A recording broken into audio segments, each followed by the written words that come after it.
Now, relationships are work. They require constant maintenance, right? Let's call it Yes. that. If you have a Yes. house, you're not just going to buy your dream house, bought my dream house, cool, Yeah. right? You're never going to paint it. You're never going to fix a squeaky Yeah. door. You're never Yeah. going to change the floors. If you get a house, most likely there's going to be some things you do, modifications you make. That is the responsibility of home ownership. And when Yeah. you're in a relationship, there's many things that you have to always be providing maintenance, Yes. connection, communication, right? Learning your other person's love language, understanding what type of dreams that they want to aspire to have, and then being there to support them and then to hold them accountable, respecting, loving, loyal. There's just so many aspects that come that we have to always make sure that we are upholding. Sometimes stress can get in, sometimes our life can impede, and sometimes we just become so singular and we focus on ourselves that we forget about our other person. That happens more often than not, where it's just someone is so bogged down with their sense of duty, especially men, because they have that sense of I'm the protector and the provider. If they go with that traditional route, let's say they get laid off, now they lost that ability to be a provider. So now they're having a conflict of identity. It's like, okay, who am I? Right. Then they have to try to reclaim that. Or maybe they learned that maybe this is not what I want it to be. So again, it just depends on the person. What I always tell people is that you can always do a pivot even in a relationship. So if you're going down a path and you're realizing it's not working, well, what are the aspects that are not working, right? Maybe, you coming home and plopping yourself on the sofa and then going to your workshop might make you happy, but it's making your partner miserable. So ask yourself, do you really need this, right? So kind of like how we talked about, or you talked about your non-negotiables. Do you need to go into your workshop? Is there something else that you can do?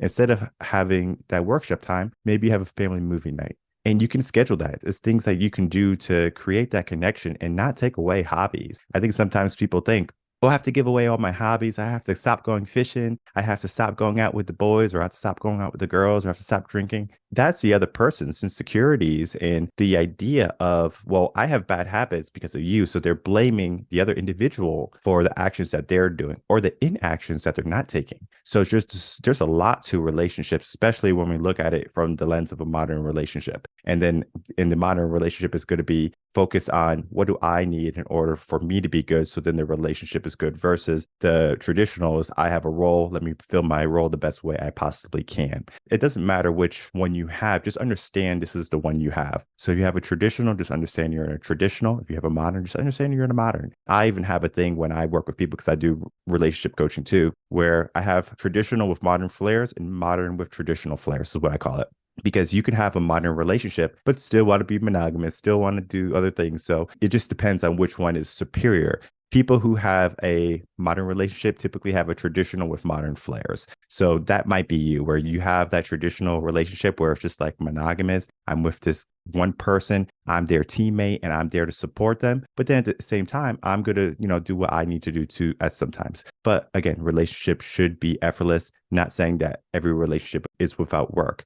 When we are in those relationships now, right? So we finally do our due diligence. We go through the checklist of the relationships, things we want, the non negotiables. We're like, okay, I'm ready to settle down. What can stop a person from maybe one day waking up? Maybe they're in their 40s now. They're like, it feels like something's missing. Life is missing something.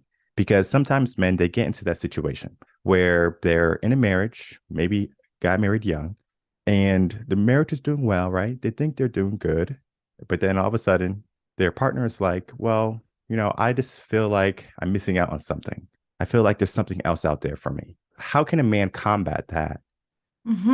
That's a really great question. So the first thing I would say, and if there's any guys out here like listening to this conversation, is when a woman comes up with a complaint, like what you just said, right? You don't spend enough time with me. You're always out with the boys. You're always in the workshop. What's right there is like, oh, she's not happy. I'm not doing enough. I suck. All of those. I am a failure. And what I would remind people is that under every complaint is always a desire. But yet we focus on the complaint rather than desire. And so what we're doing is we're resisting, we're justifying, we're defending rather than going, okay, so what's she saying? Oh, she's saying she wants more time with me. Okay, how can I create more time for her? So I think it's just being able to listen in a loving way and not, I think a lot of us, because of our own insecurities, when someone says they're unhappy with us, we automatically like take that in as though it's our thing. And sometimes it is, but sometimes it's the other person. Like maybe they don't love themselves. They feel insecure and they're looking out in the world and going, okay, what could possibly be the reason why I feel this way? And the automatic, right? Because you're right there. Oh, it must be my marriage. And so I think first of all, guys, is to first of all just get the communication without trying to fix her or trying to dig too much into like with the whys, but really just get it. It's like, yeah, I got it. You're feeling that there's something missing. Yeah, I hear you. Because women just want to feel heard. And I think very few men know what it means to listen, to understand, and to empathize. Because, you know, even for myself, we go into fixing. Okay, how can I fix this? How can I make her feel better? When sometimes all that needs to happen is just to get the communication and to say, I got that you feel this way. And listen, I'm committed to work with you so that we can both be happy in this relationship. So what do you think we should do? Right? It's a really like proactive, a teamwork kind of thing rather than, oh, so I'm not doing this enough. Oh, and what about, and how about you? You don't do this thing. And it becomes this like battle. And so someone has had the courage to admit to their partner, I'm not happy, and to have that thrown back in your face, that's why people shut down. That's why people stop trusting each other. That's why we stop listening. And that's why extramarital relationships happen, is because it's like, well, my partner doesn't get me. My partner doesn't listen. My partner doesn't respect me. Oh, but hey, I've got this coworker who just knows how to listen to me and I feel safe. And so I'm going to start to create this closeness. And now with social media, where we can create a relationship with anyone in the world by just an app, you know, I've been for myself and my business, I've been meeting a lot more people that are dealing with infidelity through social media. It's not the traditional affair, which is like meet someone, have sex or whatever it is. It's now like, oh, my husband's cheating on me. It's like, oh, what happened?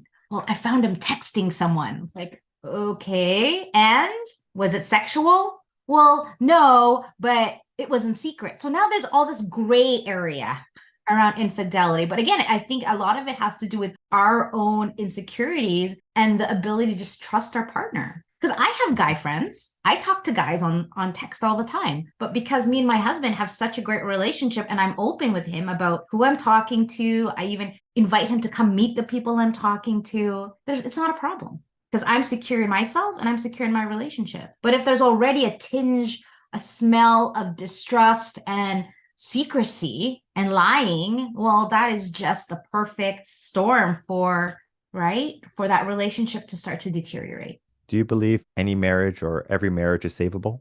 Or some marriages are going to have to be, I guess, you're going to have to hit the reset button? Yes and yes. I think every marriage can be saved. And yes, I think in order to save the marriage that has been, especially around infidelity, you have to hit the reset button. Because if you don't, because to me, a reset is whatever's happened has happened. Let's let that be. Now we're going to focus on moving forward.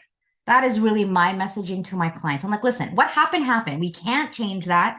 And you have a choice. You can either live there in the past, feel crappy, or you can move forward and really create the relationship you've dreamed and just get that, you know what, we're human, we make mistakes, but we're willing to forgive. And I think forgiveness is one of those things that very few people actually understand what it is. And so we have a really hard time forgiving ourselves, and we have a really hard time forgiving others, especially when it comes to our partner. And what if there was a non-negotiable somewhere there? Let's say distrust, right? We had some infidelity, right? And that could be one of our non-negotiables. If you go out and you are with someone else, I can't see you as the person I love anymore. There's no reset there, right? You know, I get this question a lot. People say, can I save my marriage? I say, absolutely. If you are committed to that. Because that's all it is. With humility, I can say I can save any marriage. But if either person is a no, it doesn't matter what I do or what the other person does. If the other person is not willing, it's like playing on a team. You can't play by yourself. You need someone to pass to. And if that person's unwilling to catch the ball, then what's the point? You know, quick story, you know, when I was 9, my dad cheated on my mom with my mom's best friend who lived in our basement. And he got her pregnant and he left. Almost 4 years. I was 9, my sister was 6, and my brother was 3. We were very young. The universe would have it that 3 years later, my dad would get ill and he was put on a transplant list. He came back to my mom this whole time, the 3, 4 years, my mom was at church. I'm no joke, every day, just praying. Because I remember being a kid and just being at church, kind of like looking around, like, "Hey, mom, when are you going to be done?" Right? But that's a visual that I have, is my mom on her knees just praying. And so then my dad came back and he said, "Listen, I'm sick and I need you to take care of me. Will you take me back?" And my mom said, "Yes." And she said, "I have 2 conditions though. Number one, you never go back. If you're here, you're here. Second rule, we never talk about this ever again. We forgive, we move on." She held her word. And there would be times when my dad would be filled with guilt and he'd start to, "I'm so sorry what I did." My mom's like, "No, I don't want to talk about it. We've agreed." And she kept her word. And what's so beautiful about it is, not only was he a better father, he was a better husband, he was going to church every day, which he wasn't doing before. And when my dad passed away, my half brother, who I had never met, showed up. And now I have this extraordinary relationship with this man who I get to share about our father to, who he didn't know my dad. And so I get to relive who he was and his memory in conversation with him. And he's a beautiful man. Again, I think that is such an amazing example that when you are committed, no matter what anyone else says or thinks or the rules, if you are so committed to love and to family and being with this person, then you can create anything you want. It's just a choice, right? Yeah, being in a relationship is a choice, right? We get to make the choice for better or for worse, sickness and health, because a lot of people, they're like, "Oh, I don't really like what's happening," and they can run away. They can say, "You know what? I don't want to show up. I don't want to be the person I'm supposed to be," right? But if we can remain diligent in what we want, our values, our systems, and then staying true to who we are, who we're becoming, looking at our partner and seeing who they are, who they're becoming, moving together, in unison rather than just separately all the time, can really lead a marriage in the right direction. And the conversation that you and I had today is just a tippy top of marital problems or relationship problems. And people are going to be looking for some help. There's just so many questions that people have or situations that people are in today, especially today, where it's the first time for them. And they might have no experience, no knowledge, and they're trying to find answers. In our last minutes, can you please share some final words and then please tell the audience where they can find you? Yes. So 2 things I want to say that we didn't talk about, but I think is so important in any relationship, not just marriage. Number one, appreciation. We so much focus on what's missing, what's wrong. And so therefore, where focus goes, energy flows, right? But for me, I really focus on appreciation of my husband. Everything, even when he's not doing anything and he's just there, I just, "You know what? You're awesome. You are just an incredible human being." And he'll say, "Why? What did I do?" Like, "Nothing. You just are amazing." And the second thing I would say is responsibility. Be responsible for yourself, your actions, your behavior. Oftentimes I go, "Well, I acted and said that really mean thing because they did this." But that does not negate the fact that you were out of integrity, who you say you are and what you're committed to. And so when you can be responsible, not from a place of fault or blame, but really just responsible for, like, "Oh, I just had this thought. Oh, I had a really nasty thought about you and I'm just going to clean that up with you," is so powerful. And I think too many people focus on the resisting of their own crap. We all have crap. We all have BS. And to pretend that we're perfect, I think is detrimental to creating vulnerability and connection inside of any relationship. So I would say that those are the 2 things I would want to remind people of. And where they can find me at www.janellegreen.com or at saveourmarriage.ca. And I'll definitely put those links in the description box below so people can easily find you, reach out to you, and then begin to break down their relationships. Because I said it earlier, every relationship is going to have a unique, I guess you could say, situation. And some might be a first time for you. I'm sure not, because you have dealt with the gambit of so many issues, so many problems. Even if we have different opinions, different views on what marriage should be, having a person have a background in that, helping people understand the different aspects of it, is going to be key to saving your marriage and then building the best relationship possible. All right, everyone, I'd like to thank you for watching the episode with Janelle Green and myself. As you can see, she's going to be someone who's helping people in their relationships get back on track and then to save their marriage. Because yes, you can save any marriage as long as both individuals want the marriage to be saved. Because if you had someone already checked out and they're like, I'm checked out and I don't really want to do anything with this person, regardless of the kids, regardless of values, it's just like, I'm already checked out. That person is going to go do their thing. Similar to how some people, you might say, don't touch a stove, don't touch a stove, it's hot. You tell that to a kid, and then the kid is like, well, I'm going to touch a stove anyway. I'm gonna put my hand in the fire because I need to learn from experience. Some people need to learn from experience where it's not so much a person be happy, it's that I make me happy. So we have to do the work ourselves. We have to do the action of putting our hand in the fire, getting burned, saying, out, that's not a good thing. So some people learn that way. Sometimes if a person just has it in their mind saying this marriage is not working, and that's how they see it, and they're like, I'm not going to be happy ever in the marriage, and they're going to leave. Very modern way of thinking. And there's nothing wrong with thinking in a modern way. And I said it in the episode, I'm going to say it outside of episode 2. If you want to have a modern relationship, understand you are having a modern relationship. If you want a traditional relationship, have a traditional relationship. Because when sometimes you bring on a relationship coach and you're talking about relationships and about sexes and dating, there's always the aspect of what type of relationship do you want? And most people are going to say traditional, right? I want a traditional type relationship. Yet today, traditional relationships are very hard to come by, where you have two people working as a unit, right? So one of them is going to be a protector and a provider. It doesn't matter about sex, but traditional man is going to do it. And then someone is going to take care of the house, the family, raise the kids. Doesn't matter who does it, right? Someone has to do it.